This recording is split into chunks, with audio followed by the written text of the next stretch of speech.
ಶಿವಮೊಗ್ಗದಲ್ಲಿ ಬಿಜೆಪಿ ಅಭ್ಯರ್ಥಿ ರಾಘವೇಂದ್ರ ಮತಬೇಟೆಯನ್ನ ನಡೆಸ್ತಾ ಇದ್ದಾರೆ. ಮಠಗಳಿಗೆ ಭೇಟಿ ನೀಡಿ ರಾಘವೇಂದ್ರ ಅಬ್ಬರದ ಪ್ರಚಾರ ಮಾಡ್ತಿದ್ದಾರೆ. ಸೊರಬ ತಾಲೂಕಿನ ಕ್ಯಾಸನೂರಿನ ಮಠಕ್ಕೆ ರಾಘವೇಂದ್ರ ಭೇಟಿ ನೀಡಿದ್ರು. ಧಾರ್ಮಿಕ ಕಾರ್ಯಕ್ರಮದಲ್ಲಿ ಅಲ್ಲಿ ಭಾಗಿಯಾಗಿದ್ರು. ಅಡ್ಡಪಲ್ಲಕ್ಕಿ ಮಹೋತ್ಸವದಲ್ಲಿ ಪಾಲ್ಗೊಂಡಿದ್ರು ಬಿಜೆಪಿ ಸಂಸದ ರಾಘವೇಂದ್ರ. ಇನ್ನು ಶ್ರೀ ಗುರುಬಸವ ದೇವರ ಸಂಸ್ಥಾನ ಮಠಕ್ಕೆ ಭೇಟಿ ನೀಡಿದ ರಾಘವೇಂದ್ರ ಶ್ರೀ ಚನ್ನಸಿದ್ದರಾಮ ಪಂಡಿತಾರಾಧ್ಯ ಶಿವಾಚಾರ್ಯರ ಅಡ್ಡಪಲ್ಲಕ್ಕಿ ಮಹೋತ್ಸವದಲ್ಲಿ ಭಾಗಿಯಾಗಿ ಶ್ರೀಗಳ ಆಶೀರ್ವಾದವನ್ನ ಪಡೆದಿದ್ದಾರೆ.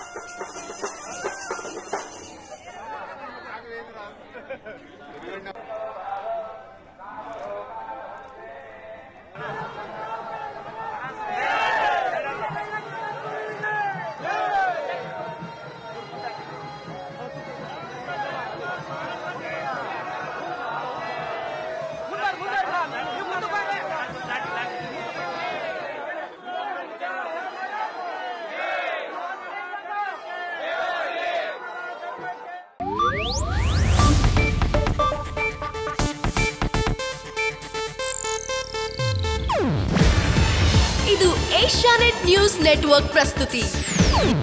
ನೀವು ನೋಡ್ತಿದ್ದೀರಾ ಏಷ್ಯಾನೆಟ್ ಸುವರ್ಣ ನ್ಯೂಸ್.